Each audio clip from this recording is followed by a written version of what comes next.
Hi, I'm Vladimir Kamba, kontaktnirodicovstvi.cz, the Czech attachment parenting portal. It's my pleasure to have Naomi Aldort with me on the call today. Naomi, welcome. Thank you. It's a pleasure to be here with you. Yeah, thank you for being here.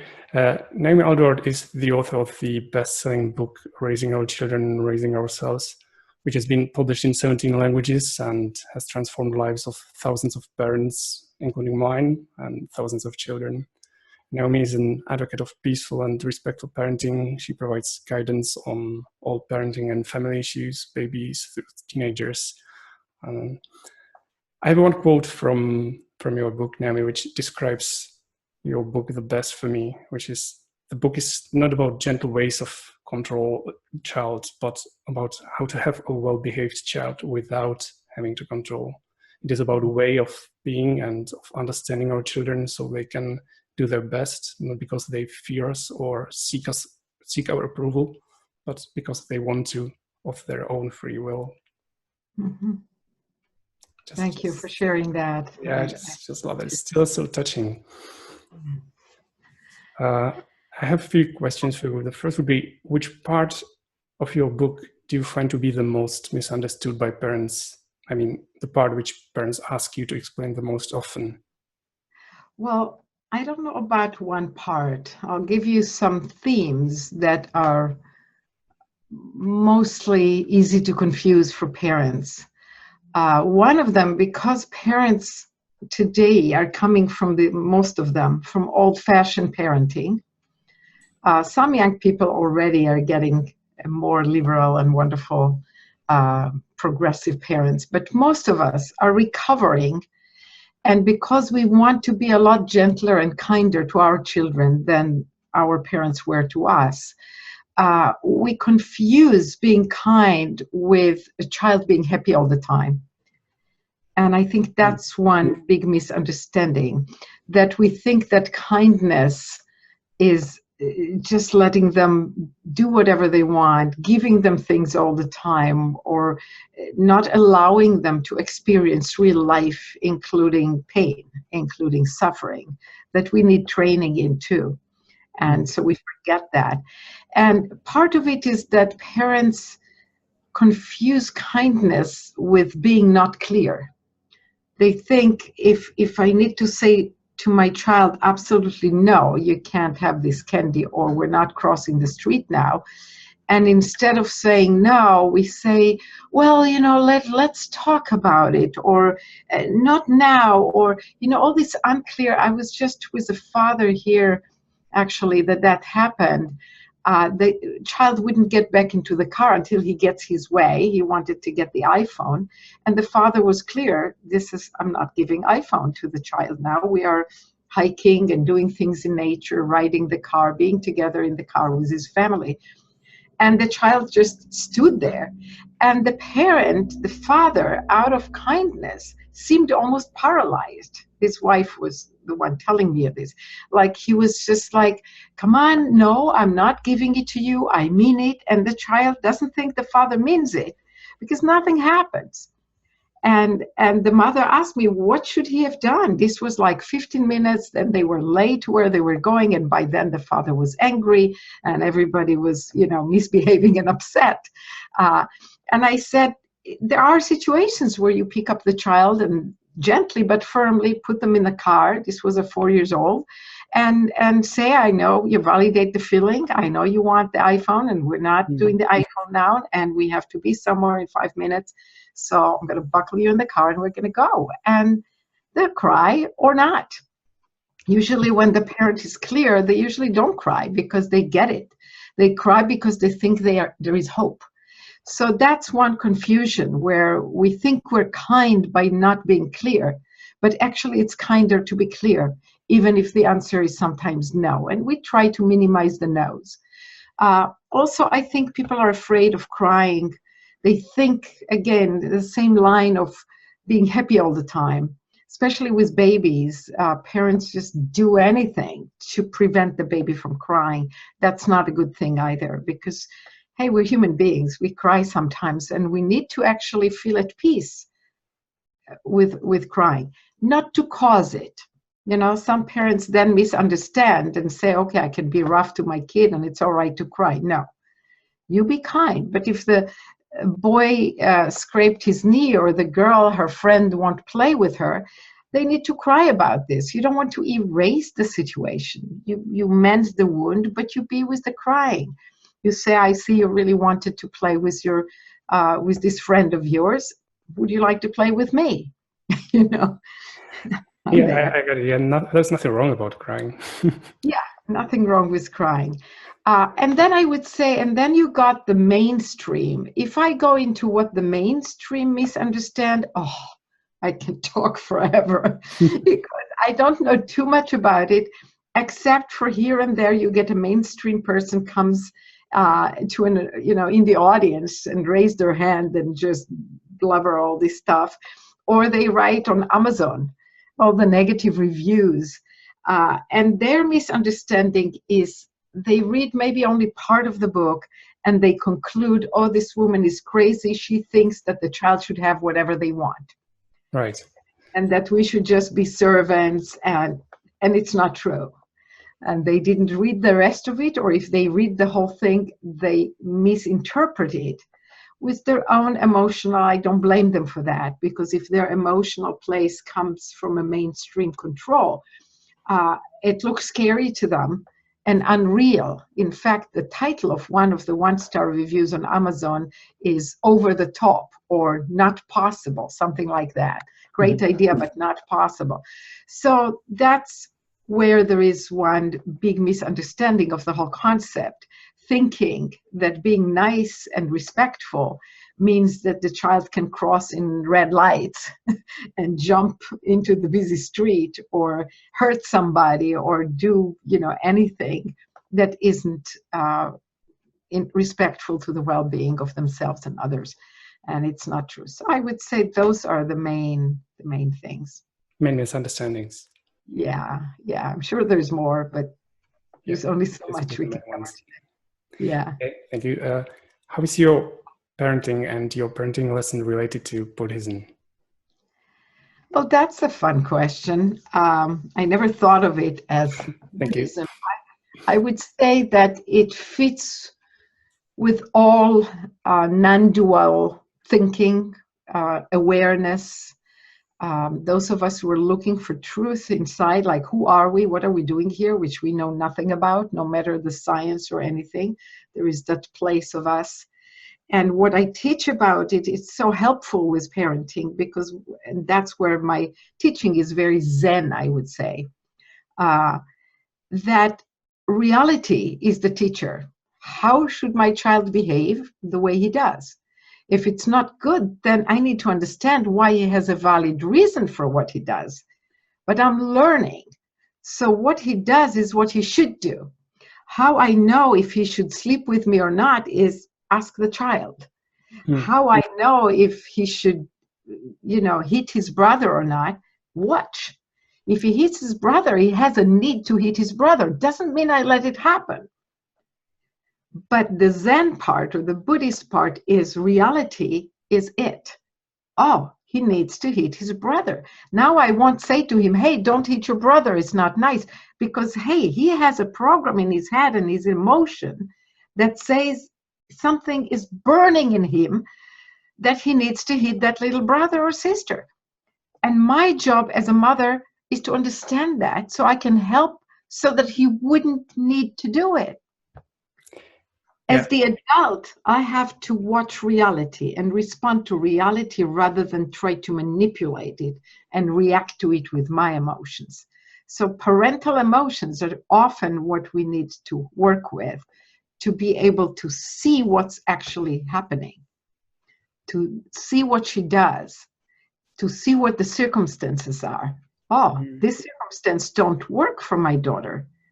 It seems to throw her off, or she has nobody to play with. I've got 3 kids playing, but 2 of them are playing and she's alone. Or I took her to an event and there's a lot of stuff there and she just wants to grab things, or whatever it is, or she's bored. Or so looking at all as truth, as reality, in that sense, it is like not just Buddhism, like I said, but it's learning to be aware and appreciate that reality is everything, is the teacher. Okay. How do you see the priorities of happy family from the parent point of view when it comes to taking care of myself versus taking care of the mom and dad relationship versus raising children and taking care of them? Do you find these three things to be equally important or not? And would you explain why? First of all, there is no way for me to tell what is right for another person. Each person and each family is different. And it's not a matter of rules, of right or wrong. So anything you do as a parent, anybody, whoever it is listening, that functions well for you and your family, keep it. It's your inner guide. So I always teach to raise children who would trust themselves. Same for the parent. Trust yourself. Do what works for you. So this is your inner guide. But stay open to changes. It may stop functioning the way you want it to function. Mm-hmm. So, and not everybody needs a focus of what order. I never had those kind of parameters. I just did what comes next, whoever comes next.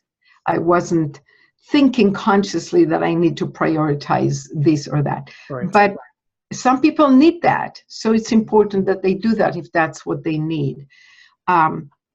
Also, caring for self or couple, does it mean doing something for me or as a couple away from the children?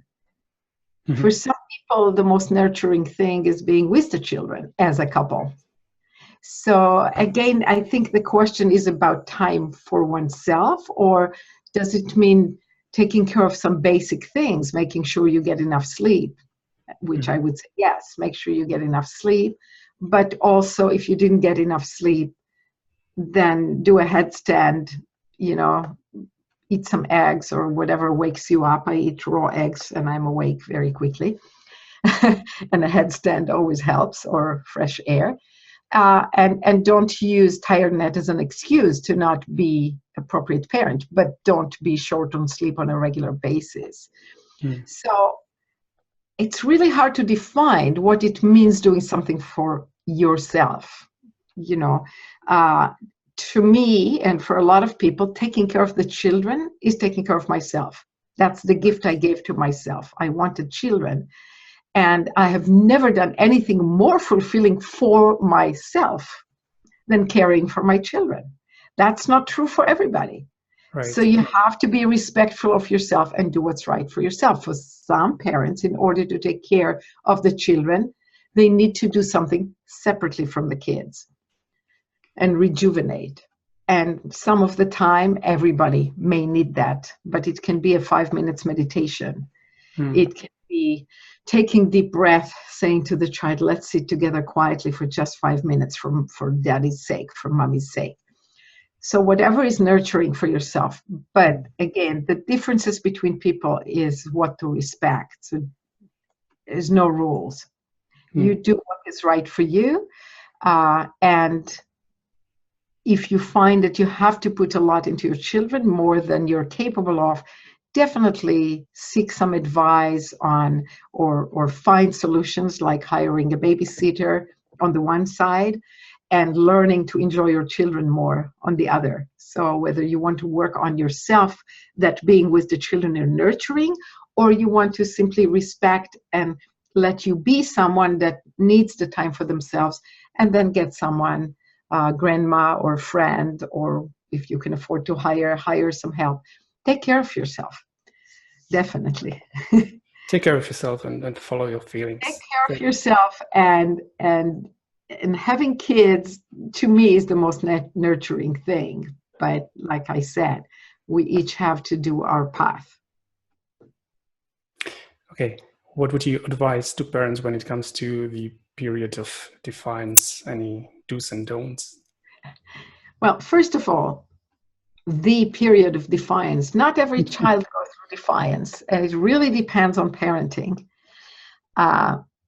I would say if a child needs to defy you, then you have defied your child, which is, easy to remember that way. But what I'm saying is you have created obstacle to the self-determination of the child.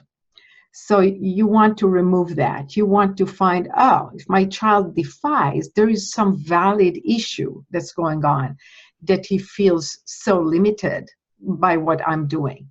So yeah, some things there is no way around, but how we do them can be eliciting defiance or not. And in the workshop, we'll go deeper into how we be with children such that of their own free will, they want what's best and they want to cooperate. But it's also how we flow with them so that they have nothing to defy.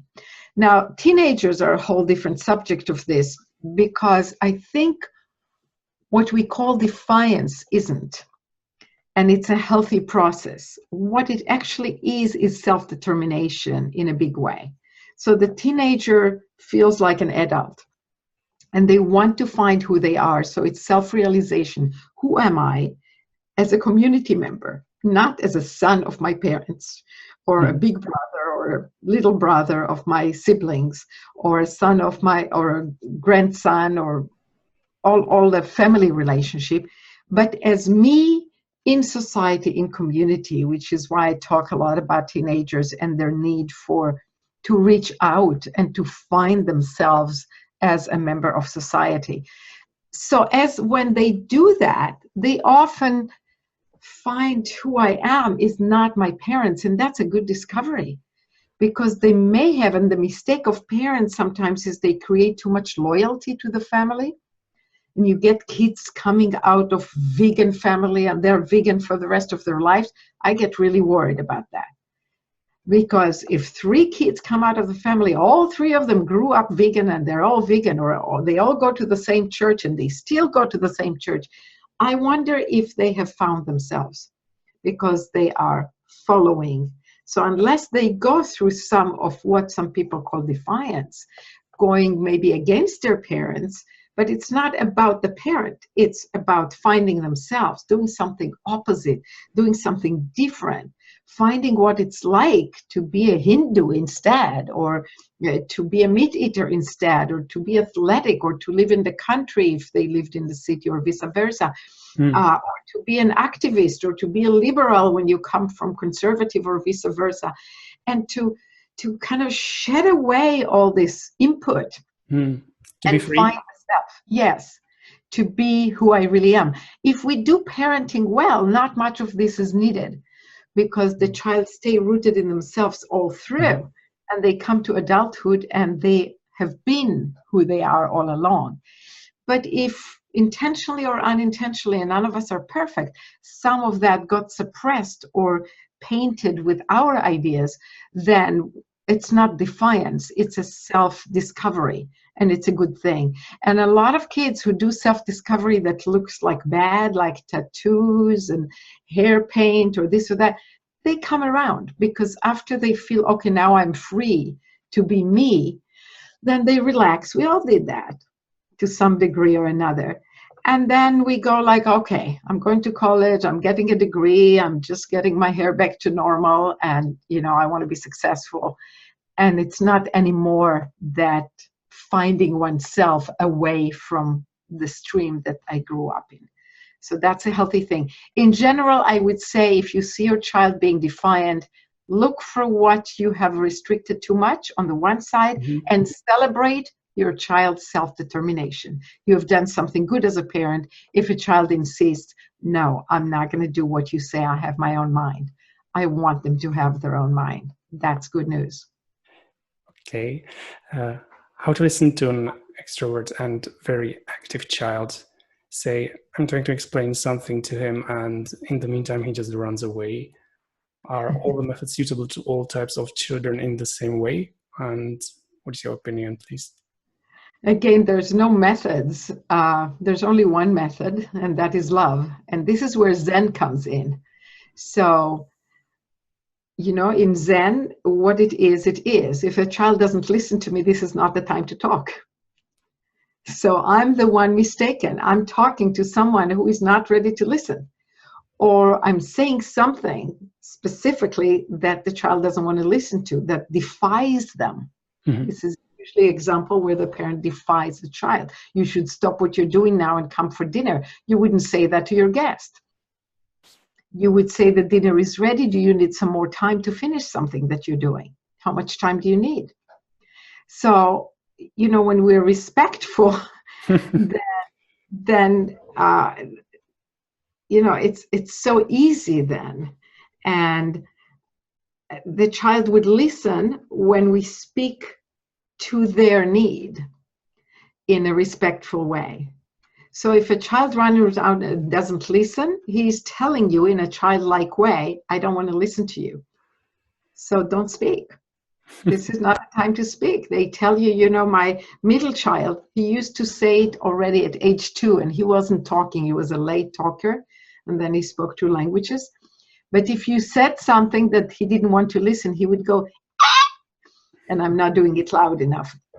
As a child, at 2 years old or 1 year old sound, he would screech and go like this, like, don't talk to me, not this. And I respected that. I said, okay, he's telling me I'm out of line. I'm speaking to him in the wrong way, in the wrong time, the wrong thing. And he doesn't want to hear that. And we, at all ages, need to respect other people and find the right time to talk to them, and also select what you're saying. It may be that we say they don't listen because we're telling them something that we shouldn't be telling them. That we're restricting them instead of finding a way to make their life work for them.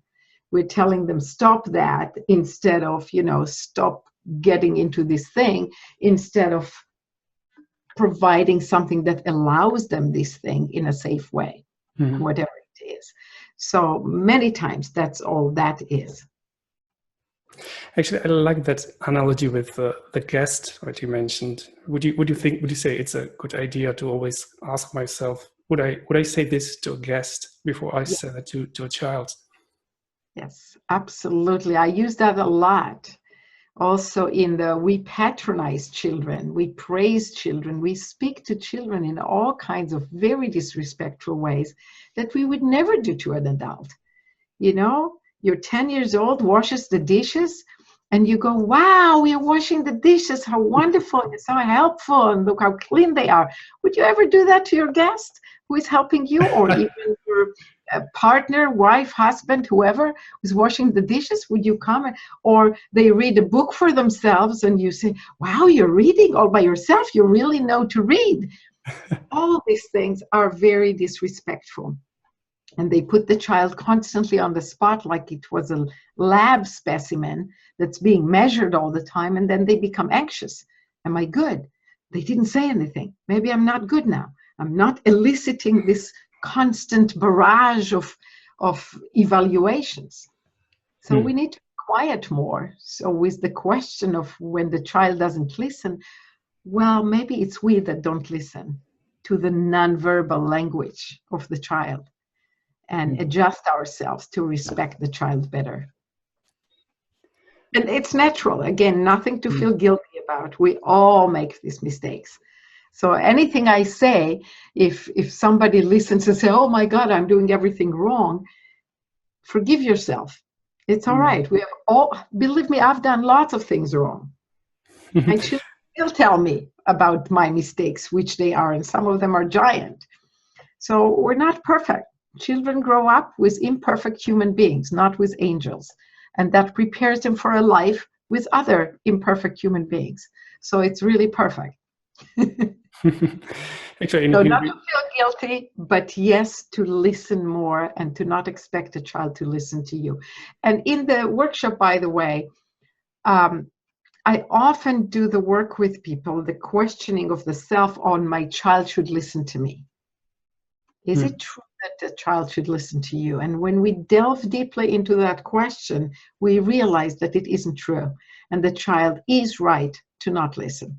And when we understand that, that's when we're able to talk in a way that the child can hear or realize that we shouldn't talk. Actually, in here we've got a saying that speaking is silver and being quiet is gold. And it might actually apply. Yeah, yeah. Sometimes it's very useful. How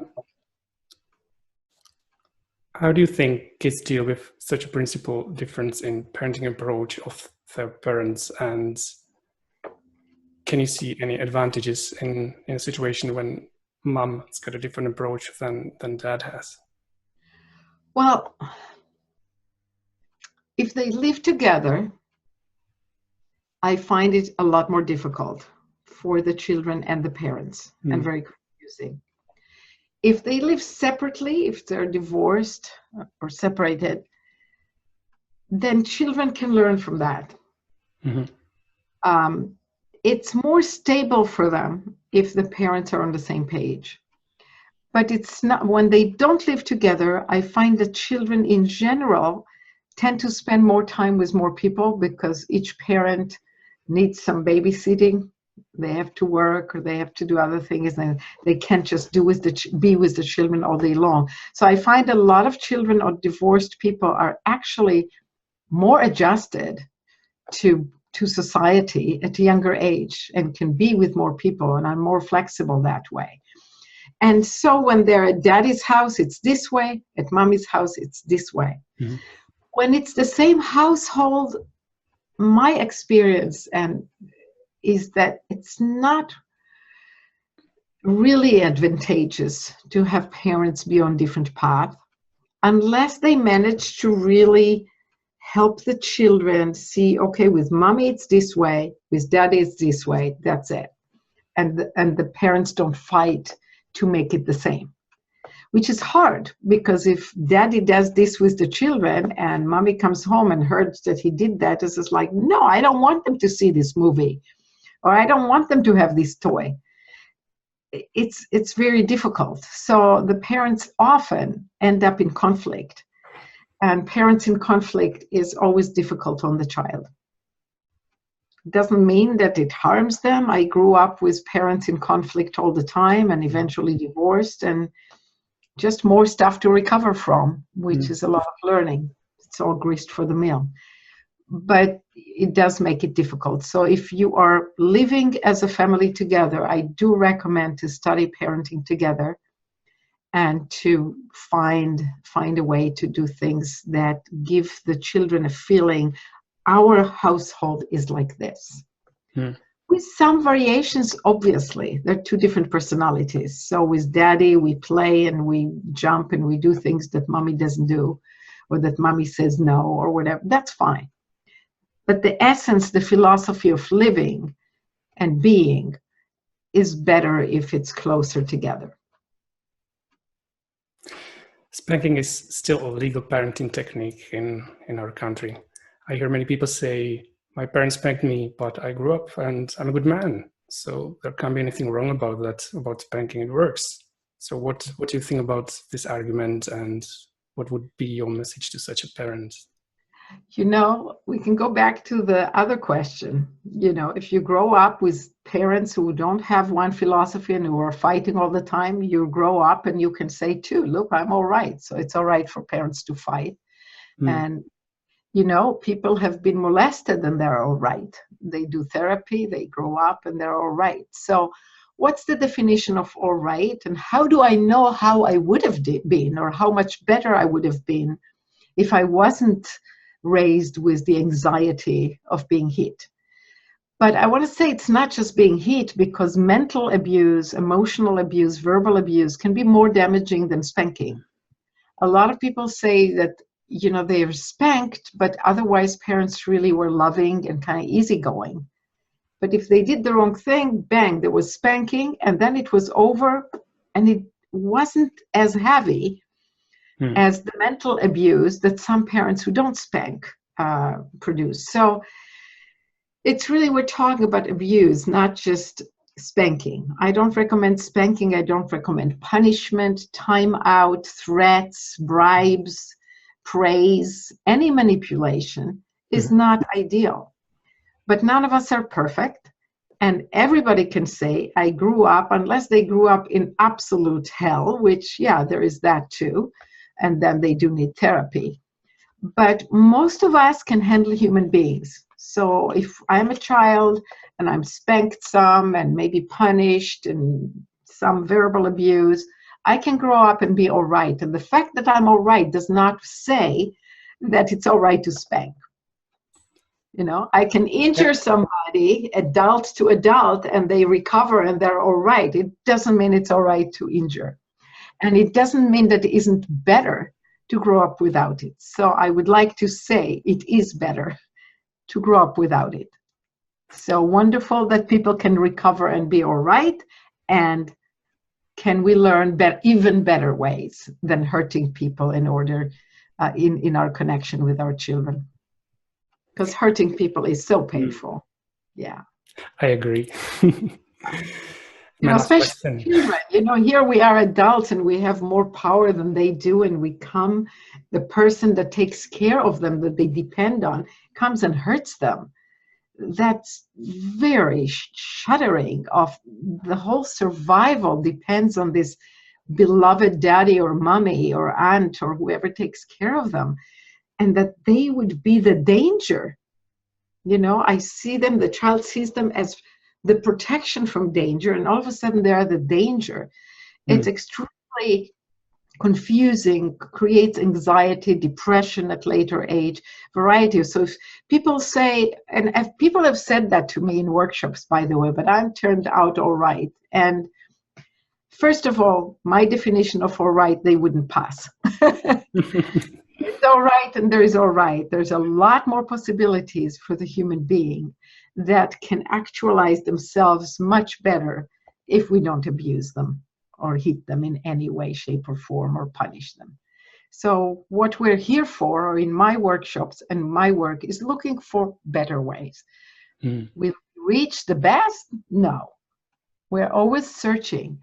But as a society, we always want to improve as human beings. Each one of us want to do better and not inflict the same. And that's it. I'm over to Yeah, thank you. My last question, do you have any encouragement for parents? Any last message, most important, brief and clear message every parent should hear? Well, you know, the most encouraging thing is to know that you can't be perfect. And it's a lost cause.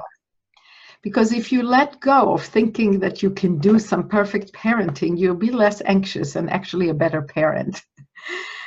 You know, the image I like to use for this is, can you imagine being pregnant, you or your partner, in this case, your wife, and you worry, oh no, she'll have a brown eyes like me. Let's see while we're pregnant. Can we make the eyes green or the opposite or whatever? Or they're going to have a long nose. Let's try hard. You know? So it's kind of the same thing, because the baby is born and he's not out of the womb. He's now in a bigger womb, the family womb, then expands to the community womb.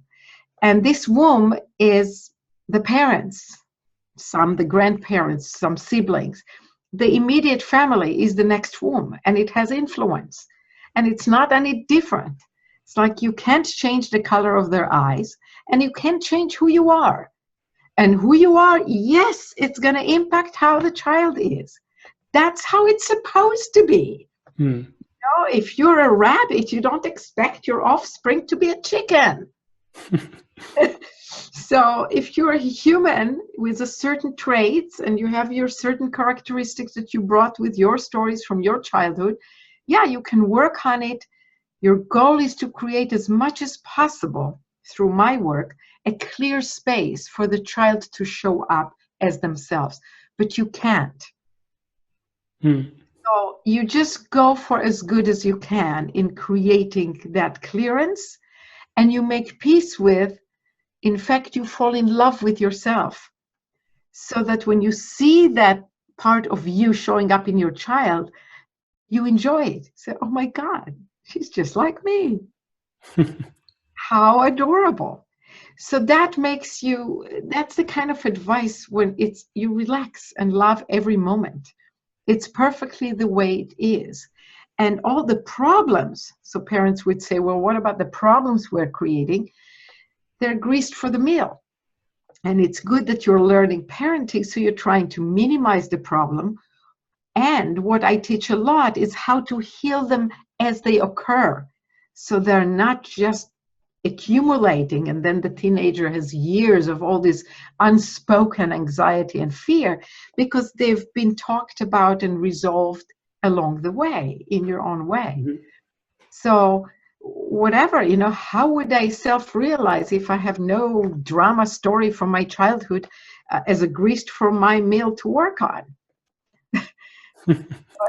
It's all good, and to not expect perfection, but to learn to be clear, to clear yourself from your own stories, and to allow these new human beings to flourish, and then to love whatever part of the pregnancy, the family womb, they have taken on themselves as well. Good stuff, bad stuff, it's not good and bad, it's just what is. That was Naomi Aldort. Thank you very much, Naomi, for being with us. I'll be looking forward to your workshop. Thank you. You're very welcome. It's my pleasure, and I'm really looking forward to see a lot of people that I do know and new people, and we will cover lots of subjects all the way, siblings, education, baby crying, teenagers. So I hope to see a lot of people, to answer a lot of questions, and to do a lot of deep work in the workshops and in the evening talks. Okay, that sounds amazing. Thank you. Best of luck, Naomi, and have a nice day. You too. Bye. Bye-bye.